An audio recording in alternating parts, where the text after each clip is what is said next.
Olá, mais um episódio de Universo Fujoshi e hoje nós vamos mais uma vez entrar no universo das comics chinesas, né? Nós vamos falar hoje de uma comic que a Jaqueline gosta muito, eu gosto muito, eu que apresentei ela pra ela, eu acho. Foi eu que apresentei o blog onde a gente lê, né? Porque na verdade eu fui atrás da Rina, olá todo mundo antes de tudo, né? Eu fui atrás da Rina, na verdade, por conta de Spirit Pact, né? Isso. Eu queria porque queria a continuação da história. Aí tu falou que existia, era um blog, eu acho, na Isso. época, eu não sei.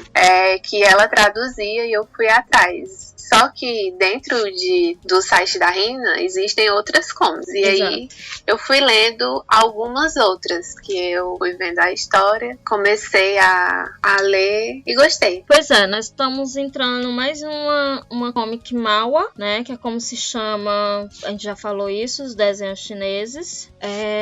E como a gente já falou, mas só recapitulando, ele teve origem no século XVIII na China, né, era conhecido como a pintura chamada Sumie, e ele era muito popular, também foi popular no Japão, né, no século XIX. E depois, no tempos modernos, em 1949, a China começou a produzir antes de 1949, em 49 foi proibido, mas antes de 49, no início do século XX, século XVIII até o início do século XX, era muito popular as histórias. Aí quando teve a Revolução Chinesa em 1949, ficou proibido a produção, né, dos manhwas, e voltou no final da década de 80, começo da década de 90 a ser produzido. Foi quando também na China começou, aos poucos, ela começou uma abertura comercial, porque todo mundo sabe que todos os países comunistas, chamado entre aspas sempre, comunistas, eles se sustentavam pelo poderio econômico da União Soviética. Quando a União Soviética caiu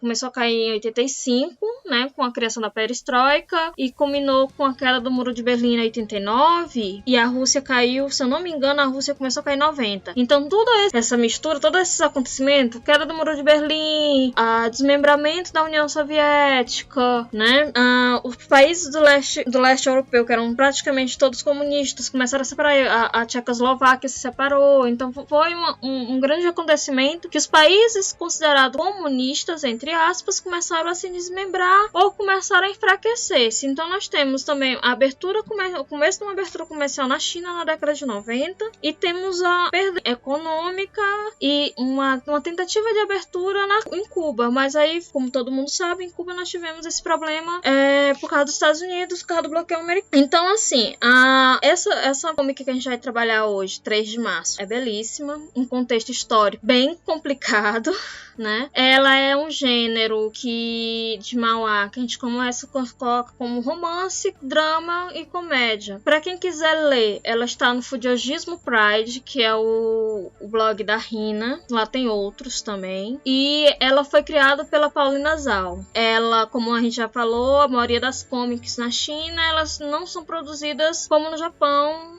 Elas não são físicas, elas são virtuais, elas são vendidas pela internet.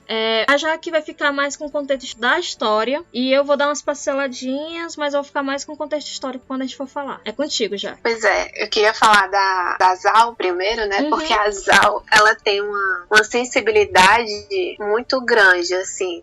A comic se deu como encerrada, né? Aí a Rina diz que ali pode não ser o fim, pode ter outros capítulos, né? Então, ficou no hiato. É como se tivesse sido terminada. Uhum.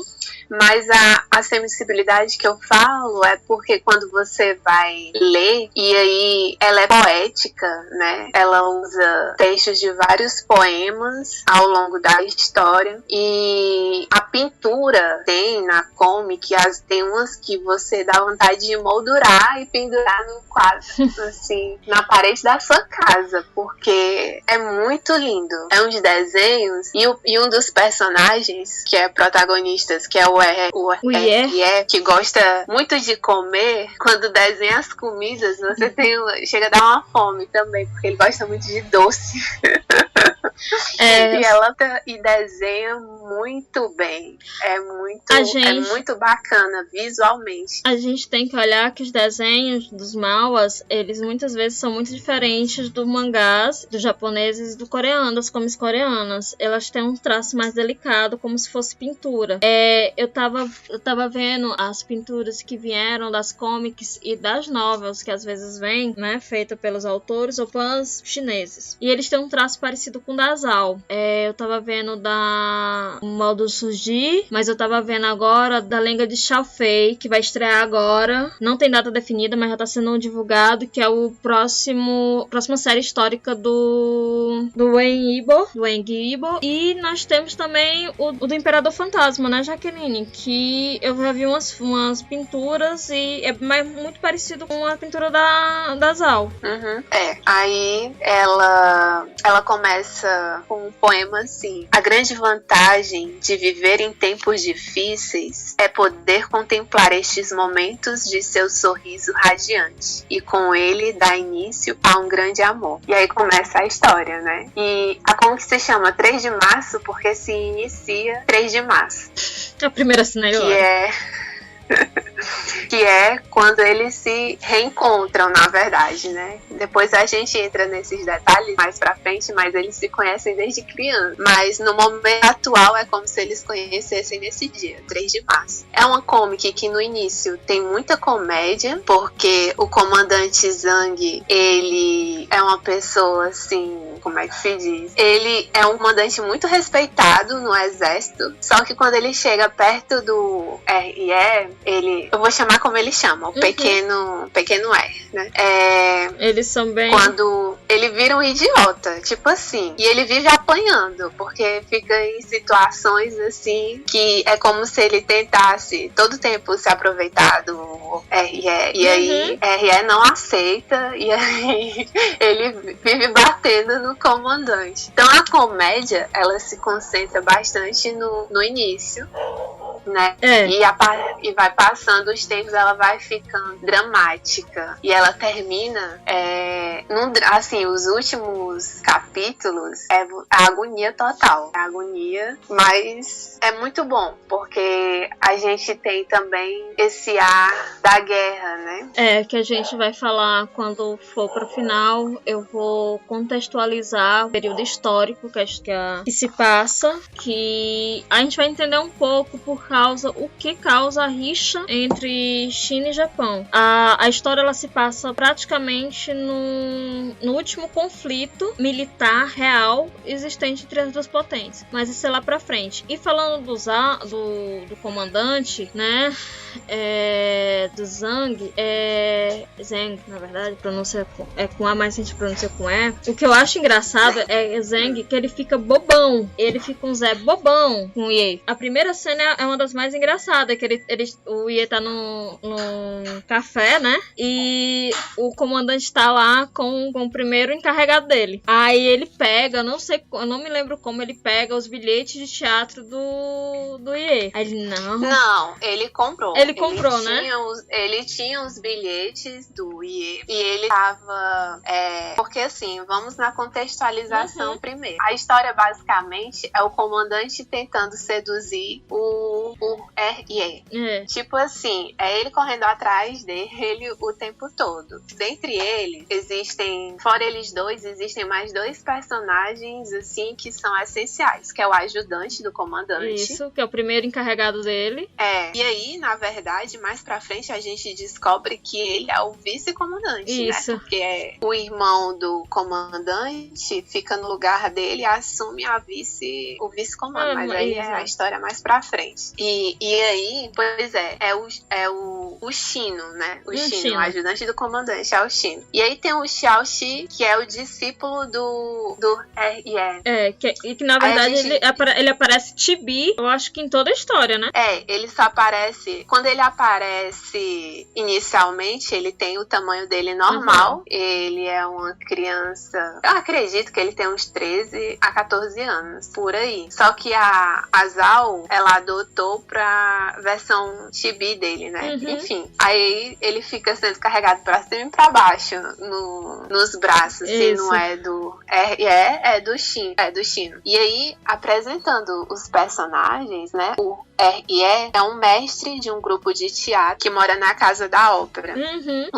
O sonho dele, desde criança, sempre foi se tornar o melhor ator de ópera. Isso. E uma característica dele é porque ele gosta muito de doces, principalmente do King Ming, uma fruta chinesa. Que, enfim, eu não conheço, assim, eu tive conhecimento dessa fruta através dessa conta. E o comandante, ele é responsável pela segunda divisão do Exército Central, que fica justamente nessa cidade que eles moram, Changsha, né? Uhum. E aí, nessa parte, o quartel-general, ele faz mais o quê? Ele comanda no sentido de logística, de mandar suprimentos para as tropas que tá na cidade vizinha, por assim dizer, que é lá onde acontecem os conflitos e tudo mais. Que os conflitos que a história fica sempre voltando. Uhum. Passa de Changsha pra essa outra cidade, pra Nanchang. Pronto, lembrei, Nanchang. A gente vai falar... Peraí só um instante. A gente vai falar das cidades que são essenciais para a história, né? Changsha, ela é a capital da província de Hunan, né? Que hoje ela tá... se eu não me engano, ela tem 11.819 quilômetros, né? Ela... Durante a Segunda Guerra entre o Japão e China, ela teve no centro dos conflitos também, né? E ela tem 7,22 milhões de habitantes. Ela não é considerada uma cidade grande, né? Na China. Se vocês não lembram, a China tem quase 2 bilhões de habitantes, né? Então, ela é mais ou menos... Ela tem mais ou menos... Não, ela é grande, porque ela tem mais ou menos a população a população do Ceará. Ceará é um estado, né? E ela é uma cidade. Ceará tem quase 9 milhões de habitantes. Então, ela é grande. E a segunda cidade que a Jaqueline falou é a cidade de Nanchang, né? Ela é da província de Jiangxi, na China, e ela tem 5 milhões de habitantes. Então, as duas cidades não são consideradas cidades grandes na China. Sim, pois é. Então, o primeiro contato deles, justamente no dia 3 de março, é nessa situação em que o tá comendo o bolinho, justamente o bolinho dele lá, dessa fruta que ele gosta, e o comandante tá com três bilhetes, né, abanando, querendo saber qual a desculpa que ele vai dar pra chegar até o R.E. Ele ensaiando várias formas, o R.E. se levanta e aí ele tem que improvisar, e nessa improvisação ele se atrapalha todo. Exatamente. O Shino, o pobre coitado, é tipo assim, do comandante, o confidente, o conselheiro, às vezes, apesar do comandante ser o superior do Shino, o Shino às vezes, tipo, meio que manda no comandante pro comandante não exagerar demais. Não fazer tanta... na linha. Porque na verdade, assim, o comandante, ele é pessoa bem centrada, é uma pessoa bem centrada quando tem relação ao que ele tem que comandar, em relação ao exército, ao conflito. Em relação ao IE, ele é um bobão. Ele se torna um bobão. Ele faz coisas assim imagináveis, como comprar toda a massa de pão da cidade pra fazer o doce. É uns exageros assim que a gente percebe que ele não pensa no que ele passa, né? Ele só quer fazer pra conquistar. É um amor meu louco.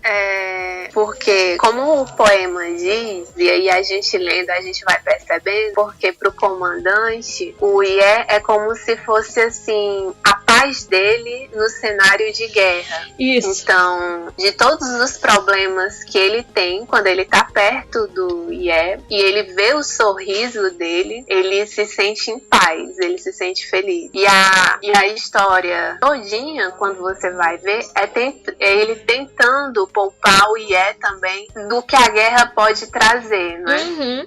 Da caoticidade que a guerra pode trazer. Então, ele fica lindo o sentimento dos dois, apesar do comandante ser como um idiota, mas o sentimento deles é muito bonito.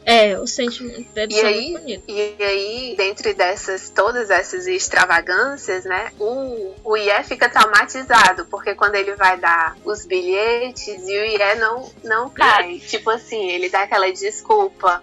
Isso aqui é seu? Aí ele diz, é meu. Aí, e esse casaco também é seu? Aí ele diz, é meu. Aí chega um momento que ele diz, e o exército é seu? Aí ele fala, é meu. Aí o comandante fica passado. Aí o Ye, ele chega um momento que ele fica indignado porque o Shino começa a discutir. Comandante, você não pode dar o exército para uma pessoa.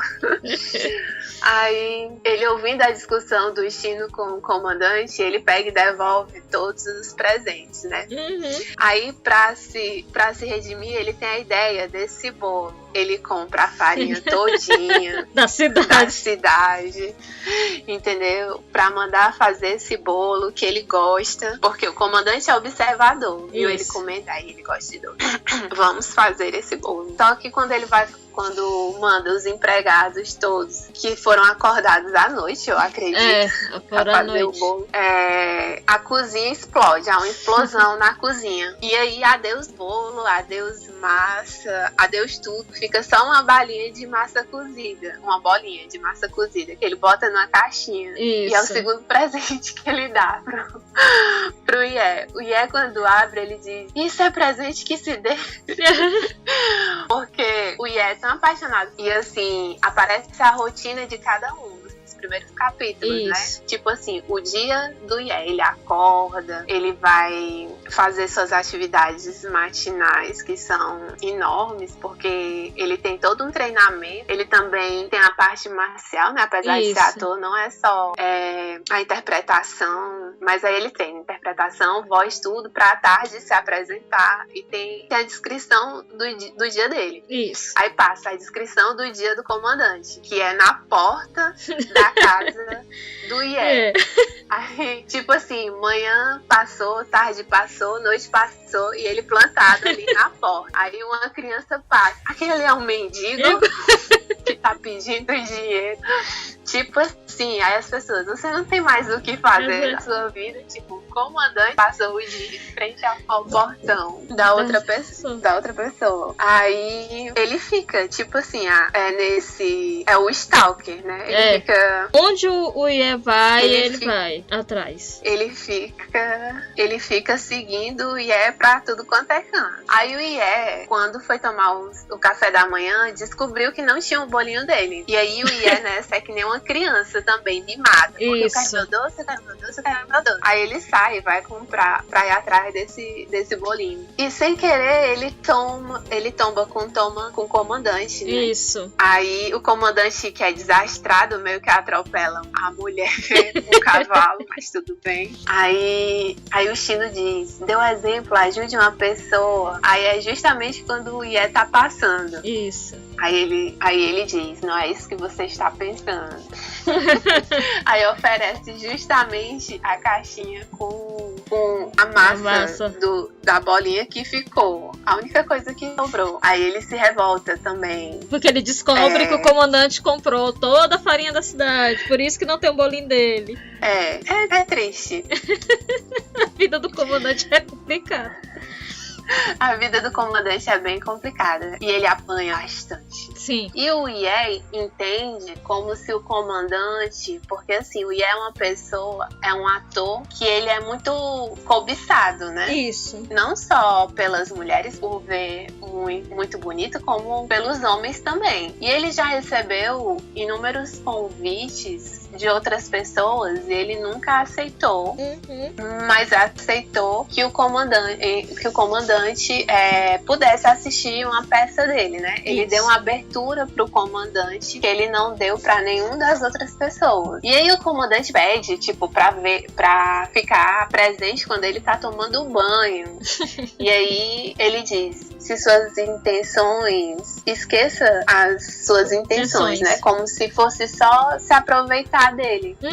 E o comandante não quer só se aproveitar dele, quer, enfim, morto de apaixonado. E quando o Shino entende isso também, o Shino começa a ajudar o comandante a conquistar conquistar o Ye. Inclusive, uma cena, e aí já adiantando um pouco, que eles vão passear de carro na rua, né? E aí o carro passa tomba numa pedra, por cima de uma pedra. Sim. E o Ye cai no ombro do comandante, porque ele tá dormindo. Aí o Shino diz, me agradeça por isso. Exatamente. E ele fica torcendo, assim, do tipo, pelo primeiro beijo, né? E não foi dessa vez, comandante. Ele fica assim também, na expectativa. Lembrando que das coisas acontecerem. Lembrando que pra ajudar o comandante, o Shino, ele fica babá do aprendiz do Ye, né? Então, ele basicamente, ele é o baby sister do aprendiz do Ye. A vida do comandante já era difícil. Quando ele descobre que o Ye tem um ajudante, que ele vai visitar o Ye, aí quem abre é o Shi. Aí pronto, aí o comandante começa a chorar do nada, desesperado, porque acha que o Shi é filho do Ye. Ai, meu Deus. É mais aquelas cenas de comédia das caras que ele faz. Quando você for ler, a Jaque até pode dizer isso, a gente tem até mais ou menos a metade da comic, a gente tem muita comédia, muita comédia, e da metade pro final começa o drama, né? Aí o Shi é aquele aprendiz que gosta de chamar a atenção do seu mestre. Então ele também gruda no Ye. E aí o comandante fica num ciúme total. A implicância é assim, do primeiro olhar de cada um, entendeu? Que ele bate no Shi quando o Ye não tá vendo. Total. E aí o Shi entrega mesmo, o comandante também não alisa, diz que ele é um comandante muito ruim, muito malvado, e ele até quer ficar no lugar do comandante, né? Porque quando o Shino passa a cuidar dele, ele diz assim, mas quando eu crescer, eu não sei, eu não me lembro como é que ele diz, mas em vez de você servir ele, você vai ficar comigo, vai me servir. Aí quando entra o Shino pra cuidar dele, ele impregna no Shino. O Shino é a sombra do Shino durante o resto da comic todinha. Aí a gente fica naquele, seu futuro marido. Exatamente. Se você crescer, minha filha, é seu futuro marido. Lembrando... Cuide do seu futuro marido. Lembrando que como o Japão, a China, ela tem um histórico muito grande de teatro, né? E na China, como no Japão antigo, mas no Japão não era por discriminação, era porque normalmente o teatro kabuki, ele era feito durante as guerras, né? O pessoal, para poder tentar amenizar das guerras, né, internas, eles criaram, os próprios soldados criaram, só não existia soldado naquela época, eram os samurais, eles criaram isso. Então eram os homens que faziam. E era uma comédia no teatro kabuki, ainda é. E na China do mesmo jeito. O teatro, ele era muito valorizado. Só que o teatro sempre foi feito por homens lá. Então, assim, o Ye, ele fazia personagens femininos. Tanto que tem um desenho que é lindo da apresentação dele, né? Vestido, caracterizado. E ele tá caracterizado nos personagens femininos. Então, assim, a arte do teatro chinês, ele é muito rica. E até hoje, até hoje, pra se entrar no teatro chinês, a pessoa treina, é uma competição muito grande, né? Pra conseguir entrar no Teatro Nacional da China. Continuando a história. Ai, eu queria ver. Sim, é muito lindo. Um dia, quem sabe. Um dia, quem sabe. É muito lindo. Tem vários atores que o sonho era entrar na Companhia Nacional de Teatro da China, né? Hoje, nós temos várias faculdades de teatro na China. A China, ela tem uma coisa muito parecida com os idols coreano e várias empresas, programas, séries, fanáticos tem muito. Na China e na Coreia, de todos os países asiáticos, os fãs, eu digo que são perigosos e fanáticos, são os coreanos e os chineses. A ponto de que, acho que no começo do ano, teve uma fã que colocou um rastreador no carro que o Wang Yibo, pra quem não sabe, é quem fez o Lan Chan em Modal Zuji, né, Os Indomáveis, e ele foi descoberto que tinham colocado um rastreador no carro que ele tava. Foi um caso parecido, então, que o Zuru sofreu, não foi? Exato. Só que o Zuru, a criatura, ela não botava um rastreador. A criatura, ela vamos dizer assim, toda competição tem um hotel, o hotel oficial, né, da ISO para as competições. Ela simplesmente se hospedava no hotel e descobria qual andar que ficavam os patinadores, e ela se hospedava o máximo perto dos patinadores para perseguir o Zuru. Ela hoje está proibida de entrar em qualquer competição. Aí, voltando à história. Aí sim, até que o comandante pelos serviços no quartel, né, se ausenta um pouco. E aí o diz que vai bater lá no quartel. E aí ele disse que tava só de passagem, né? Porque ele encontra o Shino no portão. Aí o Shino disse que vai chamar o comandante. Aí o Ye, não precisa, não sei o quê. Só que o comandante já estava escondido atrás da moita, ouvindo a conversa. Sim. Aí ele diz, não tem como você fugir do comandante, ele já está aqui. Exatamente. Aí o comandante convida ele para uma festa, né? Uma festa onde ele vai receber estrangeiros, né? Americanos e tal. Diz que o comandante fala inglês e ele precisava de um acompanhante. E aí ele convida o Ye. Aí Ye não aceita. Só que aí ele suborna o Ye. Lá vai ter muita comida. Ele suborna muito. Vai ter muitos doces. E vai ter shot, porque nesse bendito passeio de carro, ele deu uma barra de chocolate pro Ye, e o Ye se encantou com o chocolate, porque na China o chocolate naquela época ainda não tinha chegado. E o exército tinha estoque para os soldados, então o Ye o comandante dava pro Ye. Aí inclusive o Shio pede um pedaço, aí o Ye, não, crianças não podem comer doces a essa hora, porque o passeio era à noite. O passeio de carro. Aí nisso, pra tentar convencê-lo, então na festa vai ter muito chocolate. Aí ele aceita. Aí eles trocam. Não, e o comandante, eu lembrei de uma cena que foi antes disso, que o comandante, quando foi assistir a apresentação pela primeira vez, né, foi convidado pelo Ye. Ele ficou uma dúvida tão grande na roupa que ele ia vestir, que ele levou todas as roupas dele numa mala pro Ye escolher a roupa que ele ficaria melhor nele. Meu Deus do céu. Quando o Ye, não, você fica bem de casual. Pronto, foi a felicidade do comandante. Porque qualquer elogio que o Ye faz, ou um sorriso que ele dá, já é a satisfação completa que o comandante tem na vida, assim. Exatamente. Ganhei meu dia. É pra isso que eu estou aqui, né? Então, eles têm que ir com investimentos de estilo nosso, ocidental, né? Porque o Ye só se veste com roupa tradicional da roupas chinesas da China.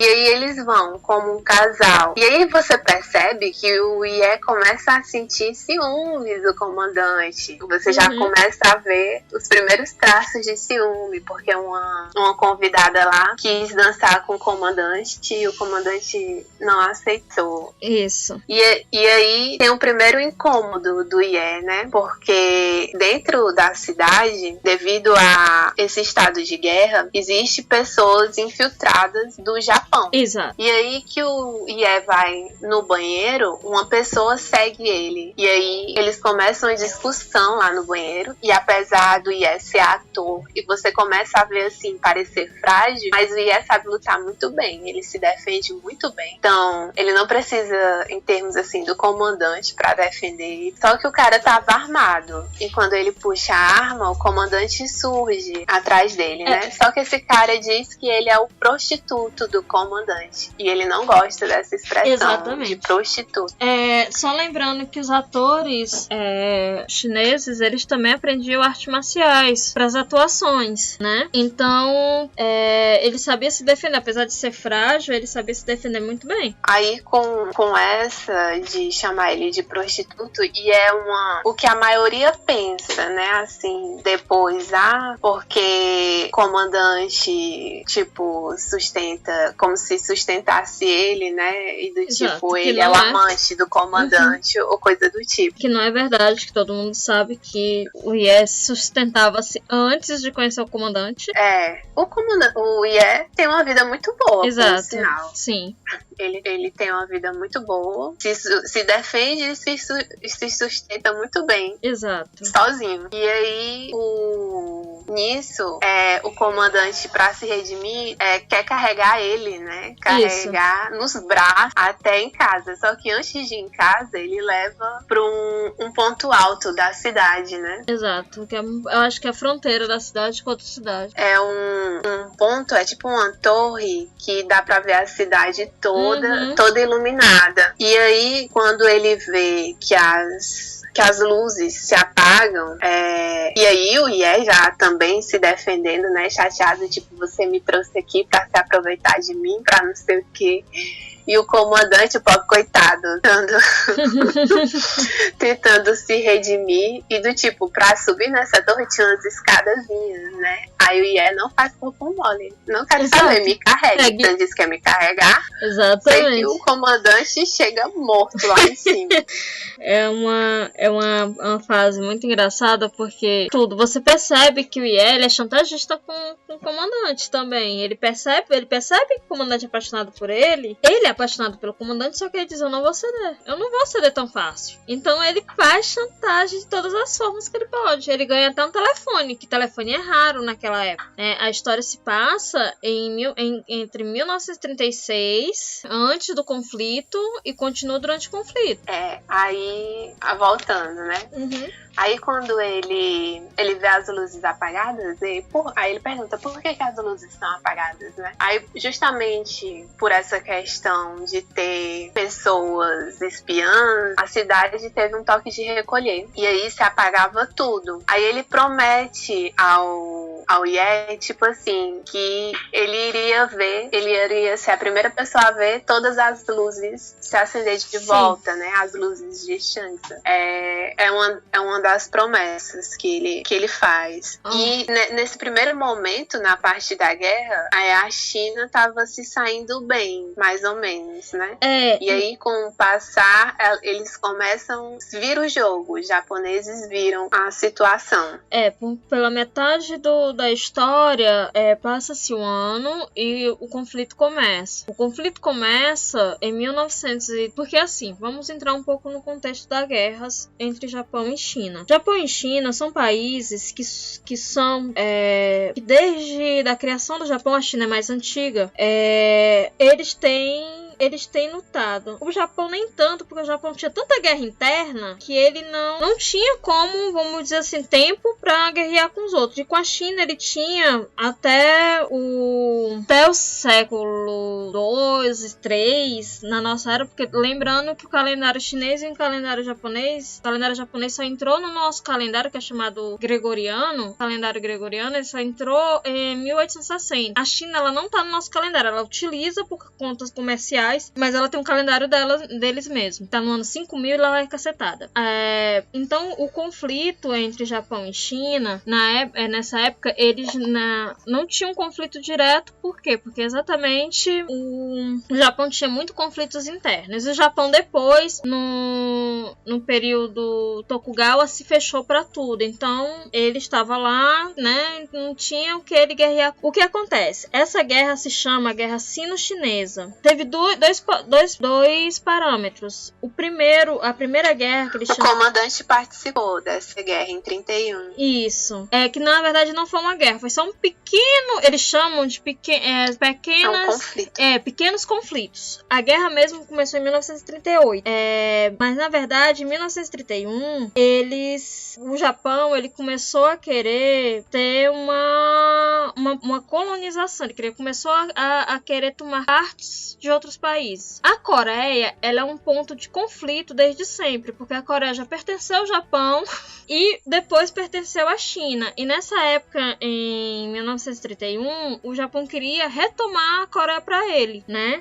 O Japão e a Coreia, eles ficam no Extremo Oriente, que ainda é composto pela Mongólia e por Taiwan, né? Então, o Japão, ele queria comandar esse Extremo Oriente. Quando a Coreia, né, mais uma vez foi tomada pela China durante muitos anos, o Japão queria retomar. Então nós tivemos o primeiro conflito, que foi em 1895, e que foi a primeira guerra sino-chinesa, e nós tivemos o início, e aí depois dessa primeira guerra, teve-se, eu chamo de paz ameaçadora, né? Que foi isso, foi os pequenos conflitos que foram surgindo. Um aqui, outro ali, se ajeitava, mas tinha. Em 1931, as duas nações voltaram a competir. Por causa disso, esses pequenos conflitos foi intensificado. Quando a história se passa, em 1936, então vamos dizer, foi logo depois. A história se passa em 39. Em 39, já no início do conflito. Mas em 31, né, teve os primeiros problemas, o comandante ele participou, né, desse primeiro conflito. Participou em Shenyang. Exatamente. E o que acontece? Depois desse primeiro conflito, eles têm uma paz simulada, vamos dizer assim.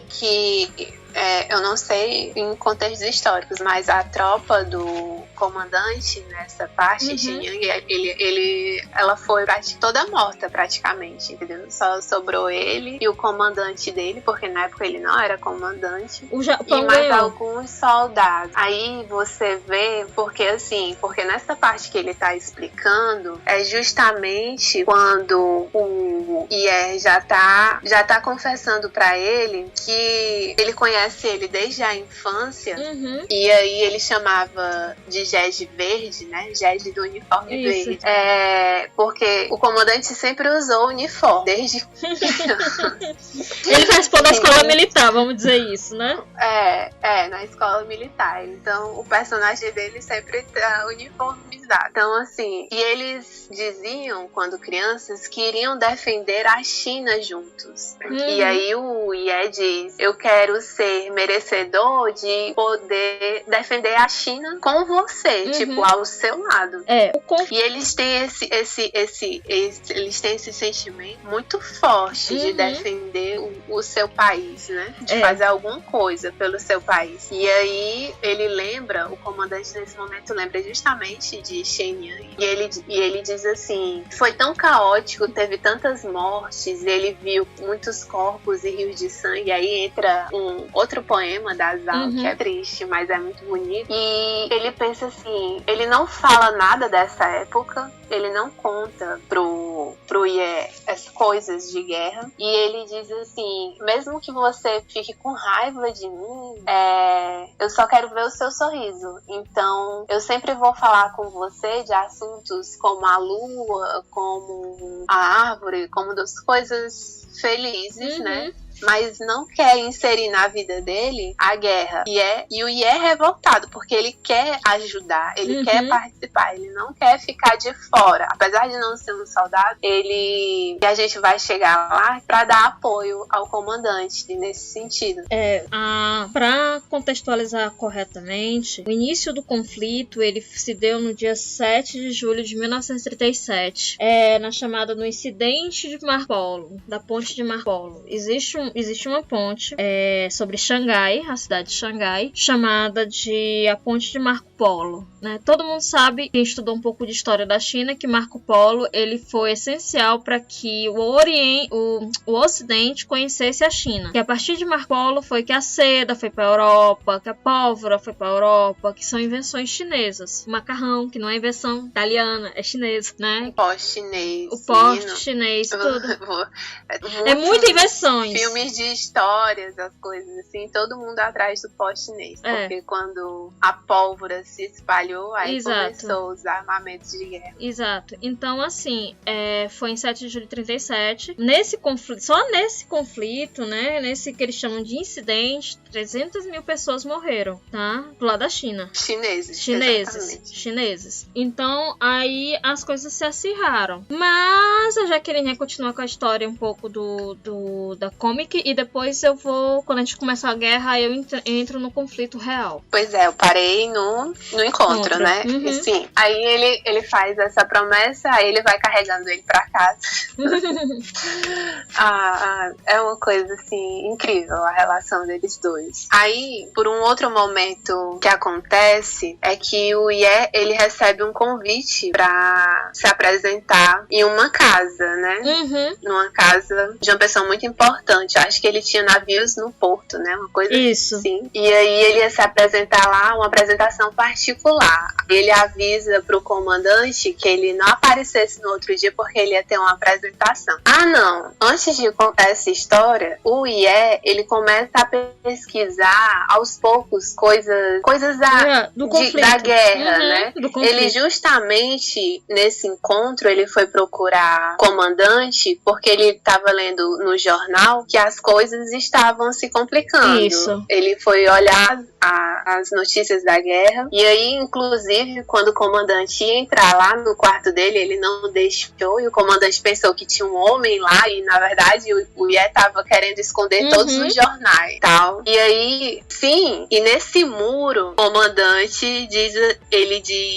I love you, né? Aí o e o que significa? I love you. Não, só fale pra mim I love you. E aí fala. Não, mas você tem que me dizer o que significa. Aí eu acho que ele traduz. Quer comer?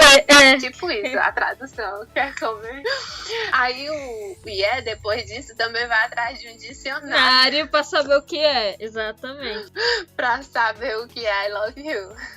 É porque teve um início, eu não sei qual foi a palavra, eu não me lembro, mas I love you I love you é a segunda palavra que o comandante fala em inglês. Ele fala outra palavra que o Wei vai atrás, do Wei vai atrás. E I love you é a segunda, por isso que ele tem um dicionário, que ele já tinha ainda trazido outra palavra. Comandante, eu não sei não. Aí ele vai. O comandante é maravilhoso. Não, o comandante a gente fala, eu brinco muito quando tava lendo. Eu disse, o comandante é a parte cômica, a leveza da aula foi muito. Eu acho que ela foi muito feliz no como ela fez. Por quê? Porque apesar do comandante ele ter atrás dele essa dramaticidade que é a guerra, que o conflito que ele passou tão jovem, né? Já tava indo pro segundo conflito. Ele tem essa comicidade no jeito de amar o Wei, né? Ele tem esse jeito de meu bobão dele, de amar o Wei. Foi uma felicidade muito grande dela a fazer isso na comic. Dá uma leveza maior. Aí, o comandante é meu crush. Tá? Faz parte do meu harém. Aí, nisso, né, ele já tem levado o telefone como presente, né? Ele diz assim, eu trouxe um presente pra você. Aí, que presente? Ele já fica com medo, né, dos presentes. Aí, chega um monte de soldado pra instalar. Não, isso aqui é muito útil. E, tipo assim, cavando a própria cova, né? Porque pra ficar mais próximo. Sempre ele vai cavando a própria cova. O comandante fica enchendo a paciência. Sempre, o comandante ele cava a própria cova em cada 2 capítulos. É muito, muito interessante. A gente tem que lembrar também, aí a gente vai falar das comics chinesas e as novas, Jaqueline também pode falar isso pra mim. Se a gente acha que a Coreia enrola pra sair o romance, um beijo, na China, minha filha, isso não é só demora, às vezes sai no último capítulo, na última parte do capítulo. Isso a gente vê em 3 de março, isso a gente gente vê em Modal Zuji. Isso a gente vê no que a Jaqueline tá lendo, do Imperador Fantasma, né? Porque o beijo veio no capítulo 94. E são 244 capítulos. Pois é, o do Modal Zuji, beijo veio no capítulo 106, 107, por aí. Então... Não, eles se beijam antes. Não, aquele beijo não é válido. Não, aquele beijo não é válido, só quem deu beijo foi o Lanchan. Até o Aang vai descobrir. Sim. Mas ele. Mas também. Ele respondeu lá, achando que era uma menina, mas respondeu. Mas aí foi o quê? No capítulo 80 e alguma coisa. Também demorou pra caramba. Eu não me lembro, né? Já vai querer demais da minha vida. Mas demorou. Então, assim, nas comics chinesas, também vai pelo histórico, como a China é. A censura na China, a própria forma que a China vê a sexualidade. Então, elas. Até nisso você percebe essa sutileza ao falar. Sim. Aí o telefone, né? Aí nisso, o que é que ele faz? Ele liga depois que tá tudo instalado. Tem uma coisa que o Ye não gosta, é porque, tipo, o telefone é um dos recursos do exército, né? Isso. E, tipo, o comandante dá presente dos recursos do exército.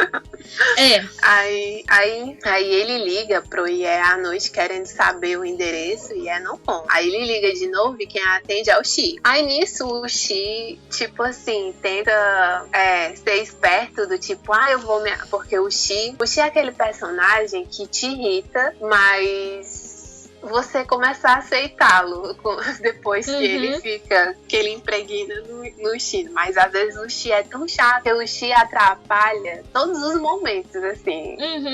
Enfim, aí o Xi fica fazendo ciúme de propósito. Exato. Eu estou indo tomar banho agora com o Ye. Aí o comandante, como eu queria ser ele.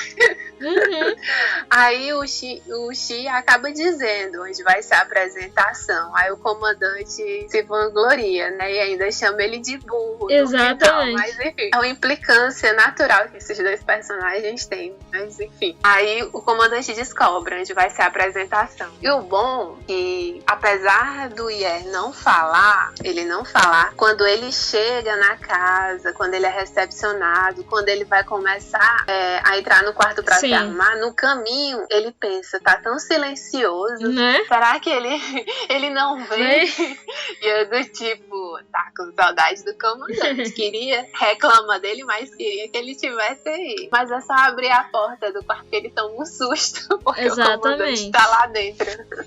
Exatamente. É engraçado porque o comandante, ele é aquela coisa, ele impregna tanto no Ye, impregna tanto que ele sente falta quando ele não tá lá. Ele sente falta da perturbação.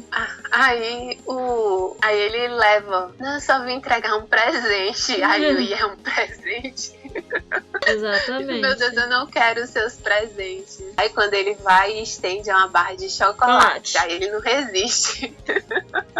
Ele fica todo corado por conta dessa barra de chocolate. Aí ele diz que vai assistir a apresentação. Eu sei que acontece uma coisa, que ele cai, ele se troca, né? E a roupa que ele diz que ele tá usando é muito pesada. Ele vai fazer uma homenagem ao Rei Macaco, que na China é muito famosa, a história, a história do Rei Macaco. Rei Macaco é um dos... Dentro da mitologia chinesa, é um dos deuses mais fortes. Tanto que ele demonstra, se você for ver, N filmes que retratam o Rei Macaco. O estilo de luta dele é um dos estilos de luta do Kung Fu. Então, ele é muito venerado. Pois é. E é muito bonita a história aqui, porque vai aparecendo as imagens, né, as lutas, enfim, a interpretação dos movimentos dele lá é muito bonita. Aí nisso que ele tá com a roupa pesada, ele tipo meio que vai cair e ele segura, o comandante segura o Ye. E ele segura, ele bota no braço segurando a bunda dele, assim. São cenas cômicas. Aí eles já começam a brigar de novo. É uma coisa muito engraçada, porque eles brigam muito, muito, muito. E tudo porque, assim, quem começa o conflito sempre é o comandante. É as coisas que o comandante faz que não dá certo. Não é não? Gente, é muito engraçado essa cena. Aí ele vai se apresentar, né? Enquanto isso, o comandante se posiciona pra assistir. Aí aparece um outro personagem, que é um cônsul japonês, é o Inaba. Isso. Ele até que é bonito. Você Mas é que nem a Rina. Ele é bem bonito. Ele é bem bonito, mas a gente pega um ranço dele. Aí ele vai provocar o comandante, né? Vai lá onde o Inaba é aquele ser que observa tudo e gosta de manipular a situação ao seu favor, né? Então, ele queria descobrir também as fraquezas do comandante. Se ele pudesse descobrir isso, melhor, né? Exato. E aí ele tá usando um kimono preto, né? Com símbolozinho do Japão, assim, na gola. Isso. Eu acho que é a bandeira do Japão. Ele vai falar, e aí ele tenta persuadir o comandante de que o Japão tá ganhando a guerra, e aí querendo que o comandante fosse trair a China. Trair a China. E aí o comandante não aceita, né? Eu sei que a conversa dura a um certo ponto que o Ie termina de se apresentar e que quando ele olha que tá vendo a proximidade entre o comandante e o Inaba, menina, ele sai correndo. Ele atravessa, assim, as coisas. Eu penso no ciúme. O ciúme que a pessoa não admite que tem ciúme. Ele sai, tipo assim, correndo. E aí, o Inaba vem descendo as escadas, ele vai subindo, ele dá um tapa no Inaba de propósito. E aí, ele pede desculpas na cara dura, que não enxergou o Inaba mentindo. Aí vai falar com o comandante, tirar a satisfação, né? O que é que você tá falando com o japonês, com não sei o que, todo descontrolado. E o comandante diz que não é nada pra ele se preocupar, né? Tenta explicar a situação. Exato. E aí o Inaba percebe que o Ie, ele tem um sentimento pelo comandante, exato, né? Porque ele percebe a proximidade da relação deles dois. Ele consegue perceber isso. E aí uma cena que, apesar que até esse capítulo eu achava o Shi insuportável, mas eu sinto pena do Shi nessa hora, é porque o Shi quer ir no banheiro. Exato. E vendo, assim que o Ie viu a situação, saiu correndo e não foi com o banheiro com o Shi ainda ficou com vontade de ir no banheiro. E ele encontra o Inaba, e o Inaba extrai um monte de informações, porque o Shi é bocão. Isso. Inocente também, né? Inocente, uma criança. Então ele fala naturalmente que o comandante vai e tal. E aí, enfim, passa umas boas informações. E aí, no final, o Inaba joga ele num lagozinho que tem lá, né? Ele quase se afoga. E aí, o bichinho quase se afoga. O Shino que salva, eu acho. Isso. O Shino que salva, leva pro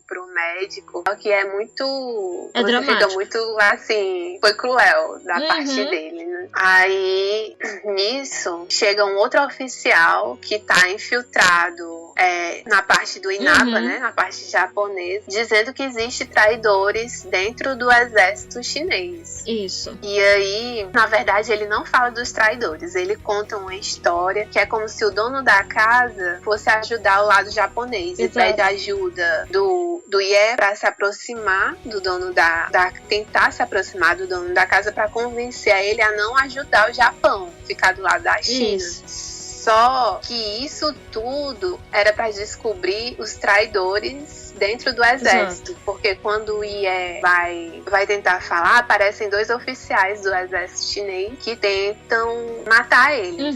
E aí você vai mais uma vez ver que o Ie luta muito bem, né? E apesar de lutar bem, quando ele começa a meio que apanhar, o comandante aparece, né? Exato. O comandante aparece também e tal. Enfim, aí eles descobrem quem são os traidores. Aí o sentimento do Ie é tão grande, porque ele, tipo assim, como você é capaz de trair o seu país, né? do tipo assim, o sentimento dele não é nem de estar apanhando, é porque como a capacidade que você tem de você tá atraindo a sua pátria, tipo assim, onde você nasceu, porque ele até questiona, por que vocês estão traindo? Aí um diz que, porque o Japão praticamente ganhou e a gente tem que ficar do lado dos vencedores, mais ou menos assim. E ele acha essa desculpa uma coisa assim imperdoável.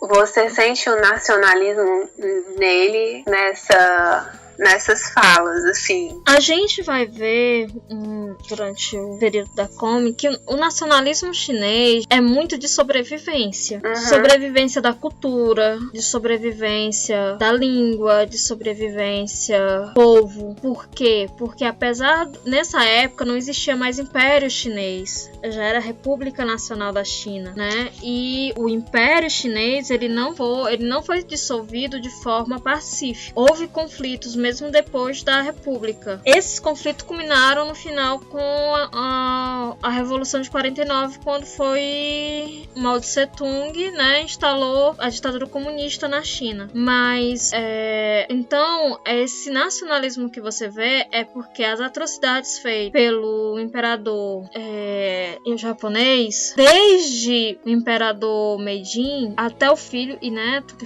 vieram depois, é complicado, entendeu? Eles tinham muito essa coisa imperialista que veio dos Estados Unidos. Os Estados Unidos foi o grande parceiro japonês nesse período. Lembre-se que os Estados Unidos ele só entrou na guerra, ele só foi contra o Japão em 40 depois de Pearl Harbor. Isso, depois de Pearl Harbor. E o conflito China e Japão vem desde o final do século XIX e dentro foi antes de 44. Exato. Foi antes de 44, né? Foi 43 por aí, 42. Não, peraí. Pearl Harbor foi em 42?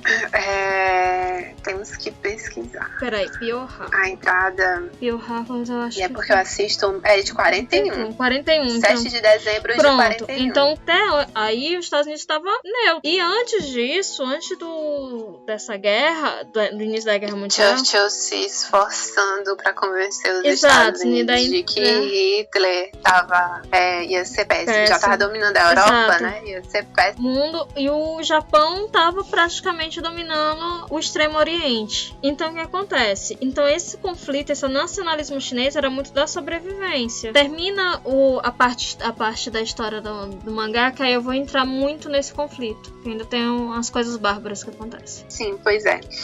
Aí eles lutam, e é depois dessa luta que aí tem o beijo mais lindo. Tipo assim, é o beijo perfeito. Isso. Foi a perfeição. Você vê as bocas, as línguas, até a barba sai. É assim. É porque você, assim, como esse, só vai ter esse na comic inteira. Eles se beijam pra frente mais algumas vezes, mas esse é o principal. Tipo, fazer que nem a Rina, rezando por esse momento. Podemos morrer felizes. Aí, eles se beijam e o engraçado disso é que ele termina de beijar, aí ele sai correndo, o comandante sai correndo, porque ele já espera apanhar. Pra ver como é que o Wei é manso, né? Ele já espera apanhar. Aí, quando ele fala pro Chino, deu certo, aí realmente ele apanha.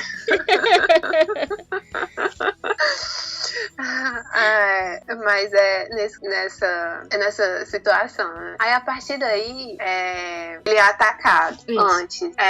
Esse mesmo o Inaba, ele consegue depois mais outras informações, né? E aí acaba aparecendo lá na casa do Ye. Sim. E aí nisso que ele acaba aparecendo lá, ele quer, tipo, matar todo mundo. Porque o Ye, a gente fala só no Shi, mas ele tem outros aprendizes. Sim. Existem outras pessoas que moram lá na casa dele. Aí ele quer matar e do tipo, eles têm... E eles, não, nós vamos resistir. Cada um pega um pedaço de madeira lá, tal. E aí eles lutam e se defendem até que o comandante avisar levado também pra ajudar. Isso. E depois desse ataque, o comandante diz, porque a casa dele fica meio que destruída também, Isso. né? Aí o comandante diz, não, vem morar comigo agora. Aí ele se muda pro quartel, só que aí o quartel não dá certo, porque ele diz que o quartel é barulhento e não dá pra ele ensaiar direito as coisas, se concentrar. Então, o comandante vê uma casa que está no poder também dos militares, né? E hospeda ele lá. E nisso, como não precisava de WhatsApp na época, as histórias se espalham assim de uma frequência absurda, entendeu?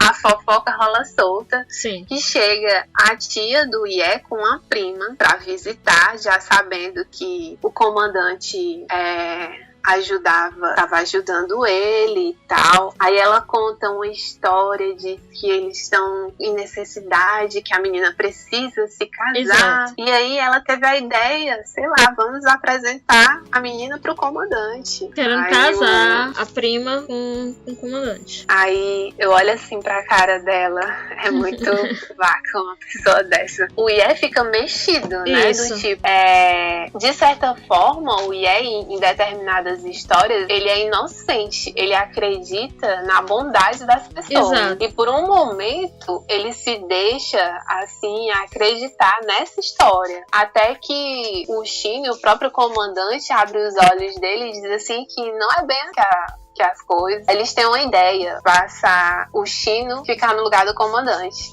E a menina se encanta pelo Shino, porque o Shino é bonito, é mais novo. E esse é o comandante? Aí o Shi fica com ciúme. Que essa menina, né? Mas foi ideia do Shi. Essa ideia foi ideia do Shi. E que o comandante comprou essa ideia. Foi pela primeira vez o Shi tentando ajudar, porque viu que o Ye com a ideia tava triste. Exato. Ficou triste. Aí o comandante pega o Ye e do tipo, vamos sair daqui, vamos fugir, deixa eles aí. Porque eles combinam almoço, eu acho, não adianta. E aí o Ye deixa o Shino lá com a menina, enquanto a tia percebe e vai atrás dele, só que o Ye decide sair correndo junto com o comandante, eles pegam a balsa. Exato. E tem um momento romântico deles, que também sai um beijinho, não como o primeiro, mas nós temos esse. Aí você vê assim, já que eles estão bem mais envolvidos, né? Já estão bem mais juntos, assim, eles ficam meio parceiros, assim, nas coisas. Aí o Ye depois pede desculpas pra tia, mas que ela volte pro interior, que não vai passar necessidade, a menina é nova, uma hora ela vai se casar. Aí pronto, passa esse momento. Aí você diz, que maravilha, tudo bem. Aí um tempo depois surge o irmão do comandante e a irmã do comandante. Isso. A menina é um saco. Total. A menina, ela é totalmente manipuladora e ela manipula o Ye do tipo, nas emoções deles, fazendo de coitadinha. Ela não é uma coitadinha. Sim, quando ele vai descobrir já quase no final da coisa. E aí, tipo assim, o irmão, que também tem uma tropa, né? Só que é uma tropa, como é que se diz? Eles são... mais administrativa, eles não são oficiais, né? Eles não, é como se fosse... Eles são ajudantes, mas não são oficiais de fato. Isso. Eu esqueci o nome como eles chamam. Aí que eles estão dispostos a ajudar a se unir na guerra e não sei o que, vem com toda uma historinha toda disfarçada. E o irmão dele conhece a peça. Exatamente. Aí ele até alerta o Ye várias vezes. E o Ye não acredita porque ele tem aquele coração bom. Exato. Que vê o lado bom das pessoas. E aí eles armam um plano. E aí você pensa que o Shino sempre foi ajudante, sempre estava ali porque já era babá, já vivia, não vivia nem mais no quartel, só vivia na casa do Ye direto, cuidando do Shi. Exatamente. E aí você vê que ele tinha um cargo de importância. Ele é o vice do comandante, né? Exato. E aí ele arma, pelos toques de recolher que ficam mais intensos, ele arma uma história do tipo, olha, aquele cara que ele teve a apresentação, né, o dono da casa, ele é um traidor. Então, o que é que você pode fazer, né? Aí o Ye, ele tenta ajudar, ele quer falar, como como é que se diz? Não respeitando o toque de recolher. Exato. Porque ele é impulsivo. O Ye, ele é impulsivo. Ele faz muitas coisas, às vezes, sem pensar. Ele age assim, na doida, do que dá na cabeça dele. E aí, nisso que ele age sem pensar, toda vida que ele age sem pensar, ele se dá mal. Isso é verdade. Ele vai, aí o Shino tenta segurar ele. Eu disse assim, eu não vou te segurar, mas a responsabilidade, eu assumo a responsabilidade desse ato. Exato. Aí, a armação pronta, porque é como se ele foi lá pra casa, o cara atormentou, o homem nem queria sair porque ia desrespeitar o toque de recolher. Exato. E aí chegam os soldados e querem prender porque eles estão fazendo coisa errada. E aí o comandante fica de mãos atadas, né? Exato. O que eu vou fazer? Ele tem que ser respeitado e ele não pode abrir exceções. Então ele afasta o Shino do cargo dele. E como não tem ninguém pra assumir o cargo, né, não é qualificado, ele coloca o irmão, que já estava esperando por isso, sonhando com isso. Fez tudo pra que fosse a esposa. E aí o Ye entende que ele foi manipulado e ele fica se sentindo culpado. E aí ele começa a amadurecer, do tipo, a não acreditar em tudo que é falado pra ele. Aí ele passa a ouvir mais o comandante que os outros, né? Assim. Aí, na verdade, você vê que o sonho do irmão do comandante é assumir o lugar do comandante. Exato. E aí, né, ele vai também manobrar manipulando as situações para que isso aconteça. Mas o comandante, ele não é comandante por acaso. Ele, apesar dessa putaria toda, ele é muito bom no que ele faz. Ele tem um pensamento estratégico, um dos melhores de pensamento estratégico. Só que com o avanço das tropas japonesas, né, ele é convocado para ir pra guerra. Exato. Ele é convocado. E aí uma das cenas mais cortam o meu coração é que o Ye encontra com ele e o comandante vai se despedir, né? E aí quando ele entra no carro e vai embora, o Ye é como se não tivesse dito o suficiente, como quiser dizer que ele ama.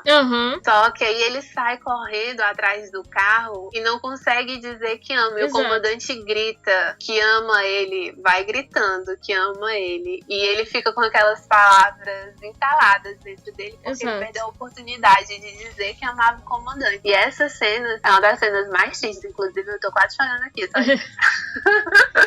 Aí a gente vai ver o conflito, né? Aí você vê que eles vão ficando sem recursos, né? E aí o que o Ye propõe, ele tenta reunir, inclusive ele faz uma apresentação que é totalmente oposta. Ele sempre tava com vestes femininas, né, nas apresentações dele, e essa apresentação ele é um soldado. Exatamente. E ele reúne todos as pessoas importantes e também alguns soldados para poder investir no exército, para poder suprir, e no final só uma pessoa fica assistindo ele, que é o padrasto do comandante, né? Que na verdade a gente descobre que os dois irmãos são só de criação, porque o pai deles casou com a mãe dele, e o homem é um nojento. Esse padrasto dá vontade de pegar, sabe, aquelas pessoas assim, que aqueles velhos enxeridos que dá em cima de novinha, e você quer trucidar, é desse tipo. Ele dá em cima, você fica com o Ye, por que você não fica comigo, né? E ele tenta pegar ele à força alguma vez, e quem chega na hora é o irmão do comandante. E aí também ele tenta falar com o irmão do comandante, né, pra ver no que se pode fazer pra ter notícias, porque no início vinham muias cartas do comandante pro Ye, e chegou um momento que não veio mais. Aí ele descobre depois que as cartas o irmão dele estava retendo todas as cartas, porque o comandante escrevia pro Ye todos os dias. E aí o irmão dele chega um momento assim que de sobriedade, ele entrega todas as cartas, e aí ele lê e fica desesperado porque porque aí é um momento da como que você já tá angustiado, porque a gente também não sabe, porque o cerco tá se fechando e o comandante não dá notícia e ninguém sabe onde o comandante tá. A gente pensa que o comandante morreu. Aí o irmão dele leva ele bem perto pra onde tá acontecendo a guerra, ele quer ir, mas o irmão do comandante não deixa. E aí tem essa agonia até que a gente vê notícias que o comandante tá vivo, respirando. E aí, como ele foi ferido em batalha, e aí tem nessa parte, porque também passa a parte do comandante lá, e ele fica sempre com duas pessoas do exército, e uma delas morre, e também é muito triste essa parte, porque eles conversam, e tem uma hora que eles estão brincando, e o comandante, ele sempre foi muito otimista, do tipo, nós vamos ganhar essa guerra, nós vamos ganhar. Só que aí chega nesse ponto que ele, tipo assim, ele fica até o último momento e não tem mais o que fazer, do tipo, perdeu, entendeu? Tipo, as esperanças aqui, acabou. E como ele foi ferido, ele volta pra Shanxa, né? Exatamente. E aí o irmão dele vai pra guerra assumir os exércitos, porque de certa forma o irmão queria realmente ajudar a China, né? Ele queria ajudar fazendo coisas de um modo errado, pelo caminho errado, mas ele queria. Ele sempre, na verdade, teve uma admiração pelo irmão dele, porque o irmão dele sempre se destacava em questões militares no colégio e tal, e ele sempre teve essa admiração que a irmã dele achava que porque a menina é safada. Aquela menina ela tenta de tudo fazer com que ele se aproveite, mas ele realmente quer ajudar na guerra. Então ela tira ele de campo, tanto ela como o pai dele, e vai seguir o que ele acha certo. No final é a redenção do personagem. Aí a redenção do personagem. Aí a gente chega assim, praticamente, porque ele diz, o comandante promete voltar vivo, né? Isso. E aí ele tá com os machucados, meio enfaixado no quarto, e o Ye entra super feliz por ele estar vivo. Ele diz que cumpriu a promessa e pronto, acaba. A Zhao é muito boa. Eu tenho um problema com as comics. As novelas chinesas, elas são muito explicativas, você tem uma profundidade das coisas até o final de uma coisa muito legal. Já as comics não. Normalmente, algumas comics terminam desse jeito. A gente tava vendo... As coreanas também têm essa mania. Parece corte rápido Peter Jackson no segundo filme do Hobbit, né? A Isolação de Smaug, que ele termina com o Smaug falando: eu sou fogo, eu sou a morte. Pronto, acabou. É mais ou menos isso. Não, e assim, né? Porque assim, tem comics como aquela do demônio. Como é a do demônio o nome? Eu esqueci, depois eu me lembro. É uma comic assim, que eu esperei, que a Rina disse que o autor acabou a comic. Isso. Entendeu? E eu pronto, comic finalizada. Aí eu fui ler A Cuidado com o Demônio. A Cuidado com o Demônio, ela não tem traços, assim, por assim dizer, tradicionais. Personagem lindo, maravilhoso. Não. É uns desenhozinhos, aí você vai lendo, vai simpatizando com os personagens. Eles se tornam tão legais que você acha eles bonitos. Exatamente. Né? É tudo engraçado e tal. Aí ele começa, tem um monte de personagem legal na comic. E aí, quando chega no momento, acaba. Exato. Tipo assim, a gente já escreveu demais, não tô mais com saco de escrever. Vamos acabar, vamos escrever isso aqui pra finalizar. Não dá mais. Tipo assim, eles deram uma solução pro personagem principal, mas tipo, a irmã dele, do demônio, que também é uma demônio, ela poderia ter com o professor, assim, a gente visualiza eles dois juntos, mas não tem aquela coisa assim de o desenvolvimento de um relacionamento, de sair, sei lá, porque não fechou ali a história. Tem um beijo e o beijo ainda é assim de costas. Você não vê o rosto das pessoas, dá uma frustração também. As comics chinesas têm disso. Aí, pra gente fechar, que a gente tá falando de 3 de março, vamos entrar na historicidade, no conflito em si real.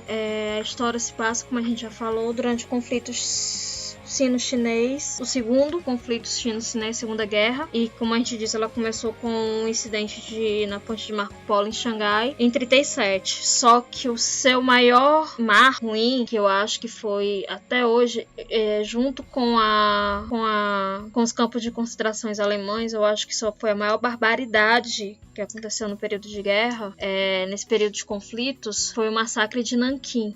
Nanquim é uma cidade na China, e durante esse conflito, em 1937, em dezembro de 37, 6 meses depois do incidente de Xangai, o general Tang Zheng, responsável pelas tropas chinesas, tenta defender Nanquim das tropas japonesas. São 9, se eu não me engano, foram 9 partições japonesas que invadiram Nanquim. E foi um massacre. Eles não pouparam ninguém. Eles saíram massacrando, matando homens, mulheres, crianças, idosos. Eles levaram os jovens e os adultos para uma mina. E lá eles fuzilaram todos. Ainda foram ver se tinha gente viva para acabar. Houve o maior estupro coletivo numa guerra, que foi o que aconteceu, que foi feito, foi em Nanquim, né? Muitas mulheres, meninas, crianças foram estupradas pelo exército japonês. O conflito, como a Jaque disse, ele se instalou em praticamente toda a China, fronteiriça com a Coreia, porque o intuito do Japão era a conquista da Coreia. Nesse massacre, nesse conflito, que só terminou com a rendição do Japão. O conflito só teve fim quando o Japão, em 1945, depois da bomba de Hiroshima e Nagasaki, que essa semana faz 75 anos da bomba de Hiroshima e Nagasaki, né? Dia 6 a de Hiroshima e dia 8 em Nagasaki, de agosto. No conflito, foram mortos. Isso durante esses quase 8 anos de conflitos. Foram 1.904.000 mortos pelo lado da China. Entre os comunistas e os nacionalistas, porque sempre tinha... lembrando que a China ela tinha conflitos internos, então tinha os nacionalistas que queriam a volta do Império ou a continuação da República, e tinha os comunistas. E entre 500.000 e 1 milhão de mortos pelo lado japonês. Pelo lado da China teve 1.797.000 desaparecidos e 120.000 pelo lado japonês, ou seja, a gente vê que foi muito mortos e muitos desaparecidos pelo lado da China, né? Mais do que o Japão, porque no Japão foram feridos 1.720.000, mortos 1.172.000 e feridos foram 1.900, não teve desaparecido. Esse conflito, ele ainda hoje tende a ser um ponto de desacordo entre China e Japão. A guerra em si, mas principalmente o massacre de Nanquim, porque o Japão, ele não pediu desculpas. Na verdade, se eu não me engano, em 2015 ou foi 2014, houve uma carta pedido de uma meia culpa, né? Do Japão, em relação ao conflito, ao massacre de Nanquim, mas não houve realmente um pedido de desculpas do imperador, porque o que vale não é o primeiro-ministro falar, o que vale é o imperador. Apesar que depois da Segunda Guerra, o imperador japonês perdeu todo o seu poder, né? Ele é mais simbólico hoje em dia. E, assim, qual foi a consequência da guerra, né? Sino-chinesa? A independência da Coreia, logo depois, em 1948, a Coreia se separou da China, ficou independente. O conflito interno chinês ele se intensificou. Em 1949 houve a revolução e Mao Tse-tung implementou, que, entre aspas, sempre, né? Porque não existiu governo comunista no mundo. Existiram ditaduras que se diziam comunistas, mas não eram. E isso é outra discussão. Mas o Japão e a China, hoje, a gente brinca muito dizendo que Japão, China e Coreia, eles caminham em cima de casca de ovos, tá? O Japão, hoje, apesar de ser uma potência econômica, o Japão, entre esses três, esses quatro, né? Porque a Coreia se dividiu depois, a Coreia do Norte e a Coreia do Sul, houve um conflito entre os dois.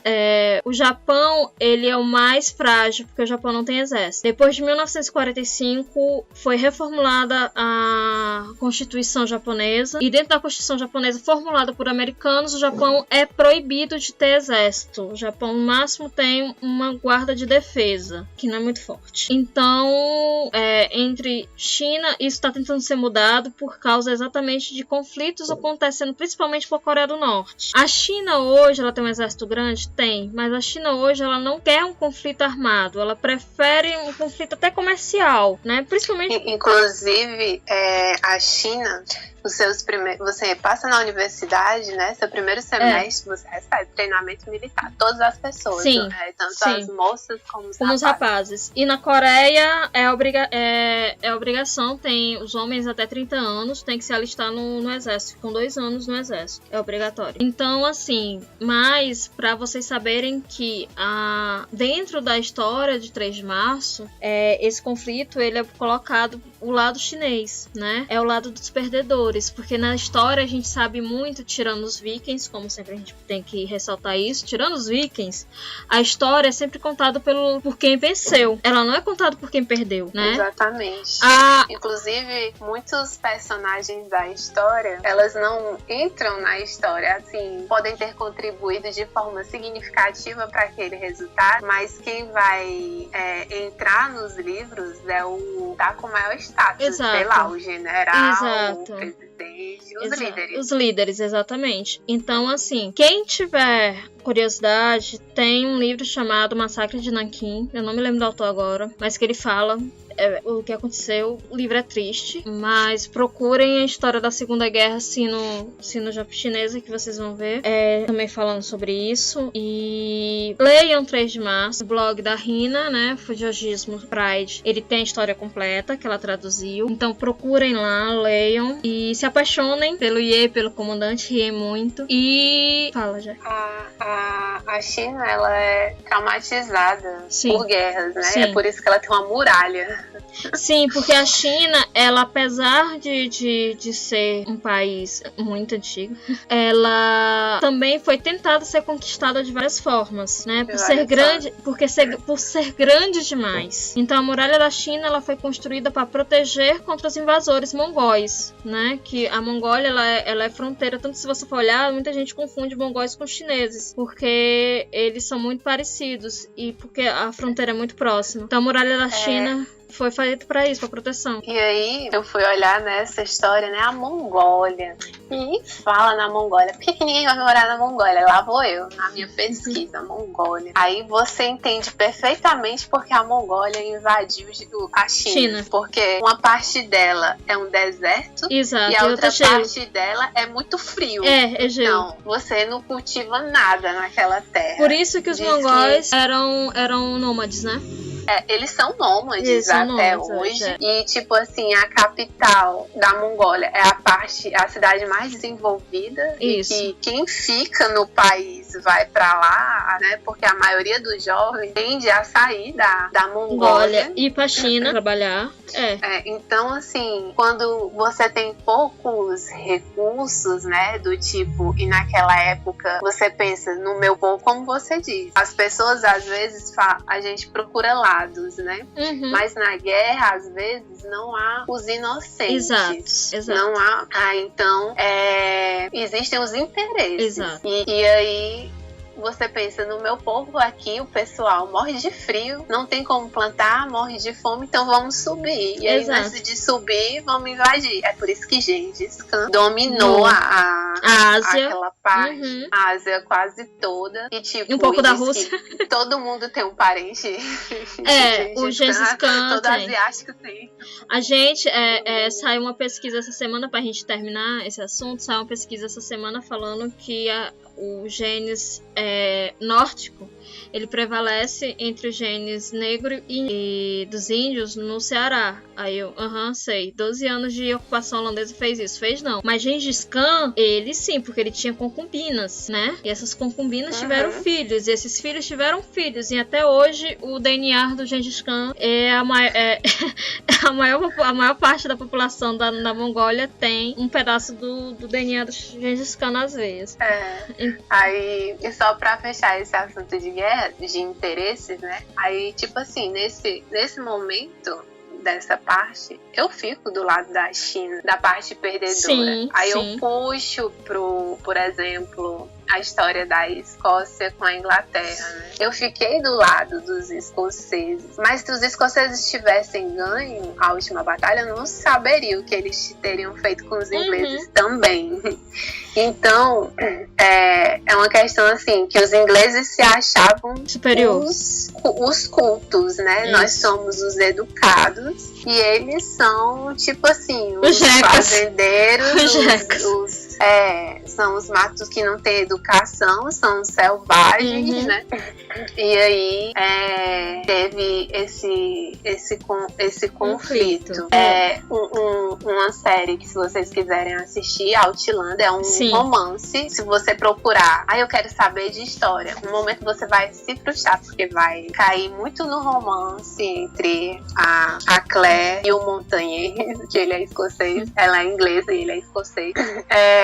E eu crucho ele com um coronel do exército que é gay e apaixonado por ele, e ele é lindo. Mas enfim, é outra história. Mas eu torço pelo romance deles dois, da Claire com ele. Mas assim, voltando a essa história de guerra, então é isso. Às vezes, tipo, a cultura deles foi extinta, eles não puderam mais falar o gaulês, eles usam o kilt, mas tinha várias cores devido aos clãs, e as cores foram proibidas e voltaram anos depois, e aí você castra a identidade daquele povo, né?